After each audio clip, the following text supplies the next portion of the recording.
एक छोटा सा दहेज विरोधी गीत शास्त्री यादव एंड पार्टी के स्वर में सुनिए आप। एक गांव है, उस गांव में एक छोटा सा किसान का परिवार है।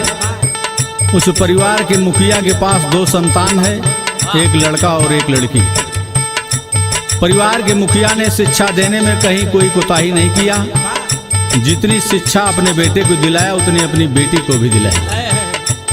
लेकिन जब बेटी सयानी होती है तो हर माता पिता का कर्तव्य होता है कि उसका हाथ पीला करके किसी न किसी घर उसको भेजना पड़ता है। उसी कर्तव्य का पालन करते हुए जब बेटी सयानी हुई तो बेटी का रिश्ता ढूंढने लगे। ढूंढते ढूंढते बिल्कुल परेशान, घर मिले तो बर नहीं, बर मिले तो घर नहीं। एक दिन लड़की के मामा आए, बोल पड़े भाई ये गांव में बड़ा बढ़िया रिश्ता है, चल के देखा जाए, हो सकता शादी पसंद आ जाए। लड़की के मामा और लड़की के पिता दोनों जन चल पड़े रिश्ता देखने के लिए। लड़का सर्विस में है, घर द्वार बिल्कुल बिल कंप्लीट सब बना हुआ है। लड़की के पिताजी बोल पड़े, कहे भाई हम अपनी बेटी का रिश्ता लेके आपको परिवार में आए हैं, तो बताइए शादी कैसे संपन्न होगी। लड़के के पिताजी बोल पड़े, कहे श्रीमान जी हमारा सब कुछ अगर आपको पसंद है तो आप हमारी भी पसंद सुन ही लीजिए।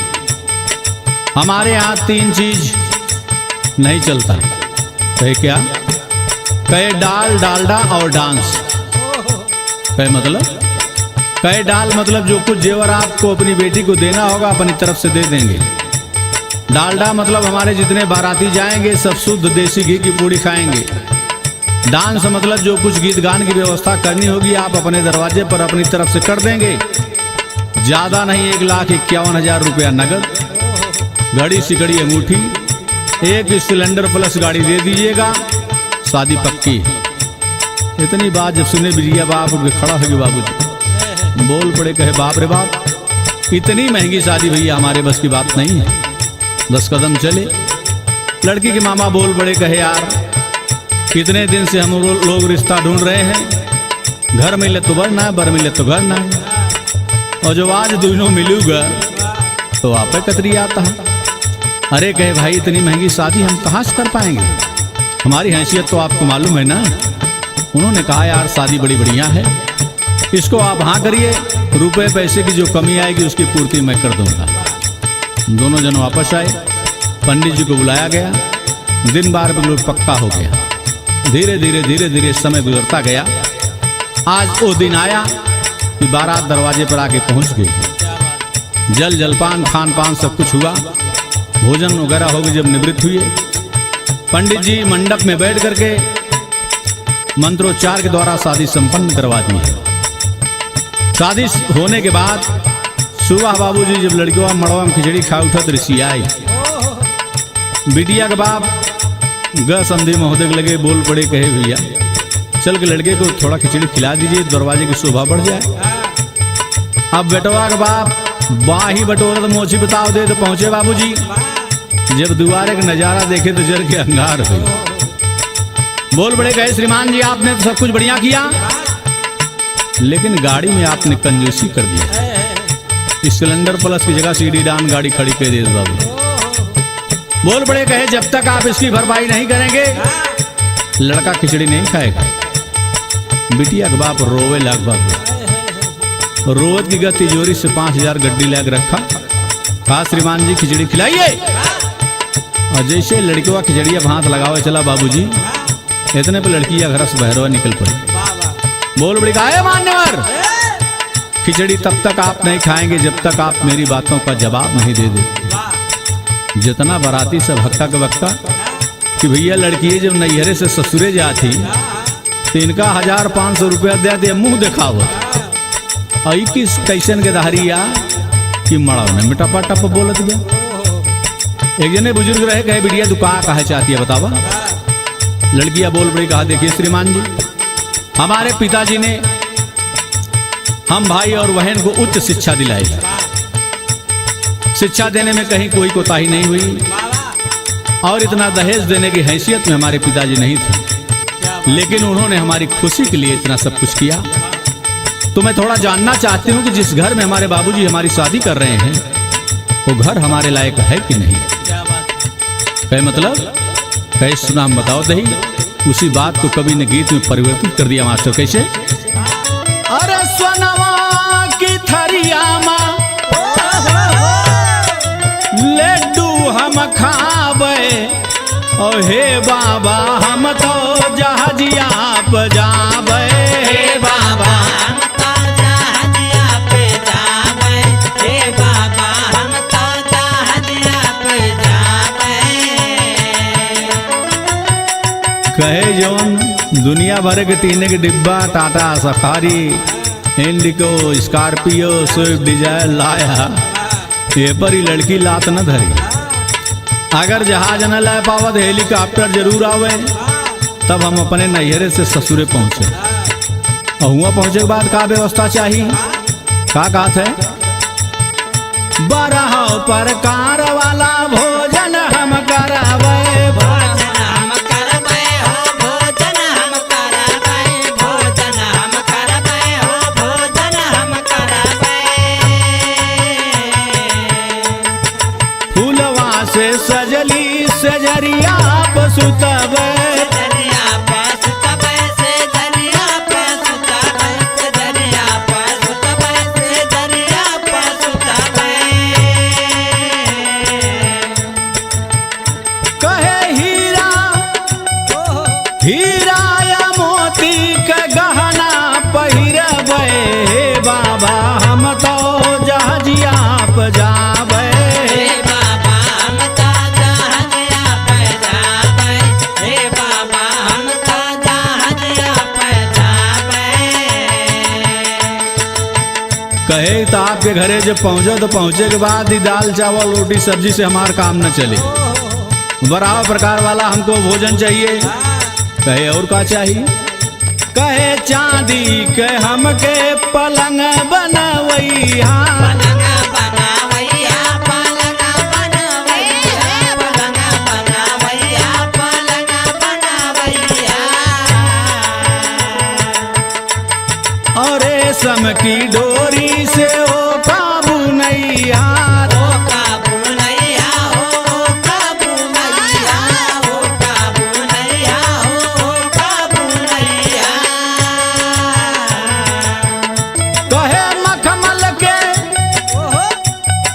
मखमल के बिस्तर पे मौज हम करबै। हे बाबा हम तो जहाजिया पे जावे।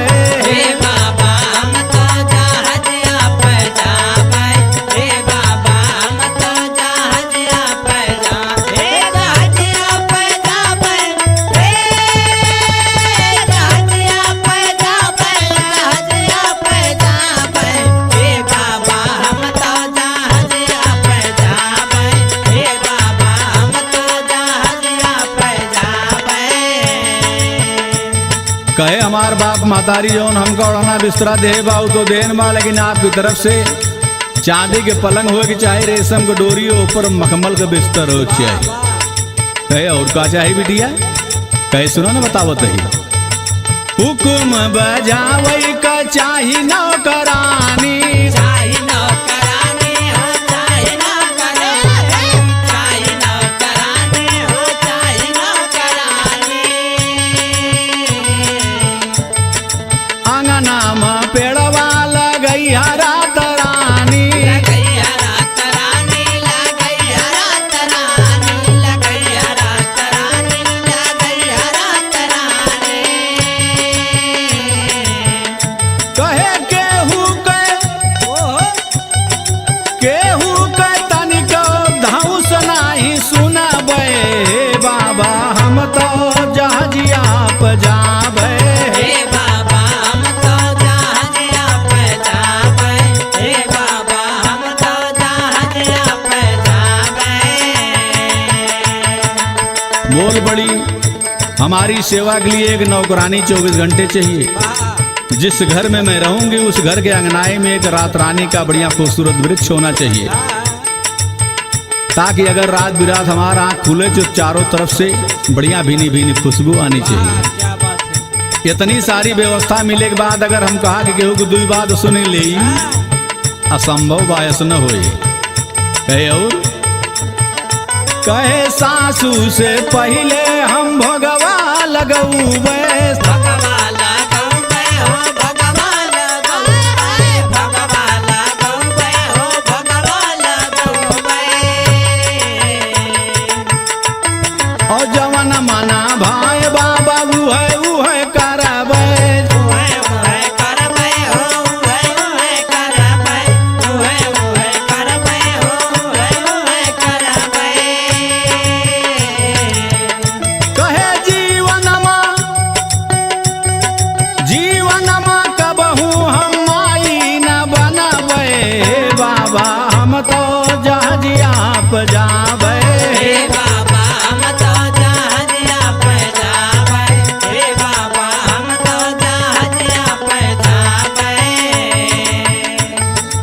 कहे अगर इतनी सारी व्यवस्था मिलने के बाद जिंदगी में कभो कहा कि हम आपके बेटवा के खूने के महतारी बन जाई, ये असंभव है। तब तो बोल पड़े बाबूजी जौन बुजुर्ग रहे, कहे बेटिया अगर तोरी की नाई सब लड़की ये सोच लें तो सृष्टि कैसे चलेगी। बोल पड़ी बाबूजी इतनी बढ़िया बात बता रही है। कहा कि सब लड़कियों में और मुझ में ही तो अंतर है। एक पढ़ी लिखी लड़की होने के नाते मेरा कर्तव्य बनता है कि मैं जहाँ भी रहूँ शिक्षा का दीप जलाती रहूँ। कहे मतलब समझे ना बिटिया। कहे मतलब ये बा कि जगरे बेटवा के बाप दहेज कितना लोभी बैग होगा पते ना है हम केहू मानव को घर में शादी करे आए कि दानों की। अगर ऐसे व्यक्ति के खून की मैं माँ बनूंगी तो तुहार लड़कियां बच्चा तो बर्बाद है। यहाँ जो हमसे हुई हैं उन्होंने बर्बादे जाइए। तब तो बाबूजी आँख खुली और बोल पड़ी का कहा है दम हो ये बाबा तो विदाई करावा विदाई करावा विदाई करावा विदाई करावा विदाई करावा आज अपने कुल के तू लजिया बजावा लजिया बचावा हो लजिया बचावा लजिया बचावा हो लजिया बचावा कहे तोहरी तिजोरी के मलकिन हम बनबे हे बाबा हम तो जहाजिया पे जाबे हे बाबा हम तो जहाजिया पे जाबे हे बाबा हम तो जहाजिया पे जाबे। इतनी बात जब सुने बाबूजी लड़के के पिताजी हाथ जोड़ के उस लड़की के सामने खड़े हुए कहे बेटी मुझे क्या मालूम था कि मैं साक्षात किसी लक्ष्मी को लेने के लिए आया हुआ हूँ। जितना भी दहेज आपके पिताजी ने दिया है ये सारा का सारा दहेज मैं वापस कर रहा हूँ और अपनी बहू को बाखुशी बाइज्जत में अपने घर लेके चलूंगा और आने वाली पीढ़ी को नसीहत दूंगा कि आप लोग शादी होते समय रिश्ता होते समय केवल उस परिवार का शिक्षा और उस परिवार का संस्कार क्या है इन दोनों पर ध्यान देके तब आप रिश्ता करिएगा। जैसा कि आज के दौर में हो रहा है कि लोग सिर्फ चेहरे को देख के रिश्ता करते हैं। इस बात को वो पढ़ी लिखी महिला बाबूजी किस तरीके से बखूबी के साथ निभाई और इस रस्म को दूर किया। अंतिम भाव में कहना हो कैसे बंद हो गए बोली ठकराने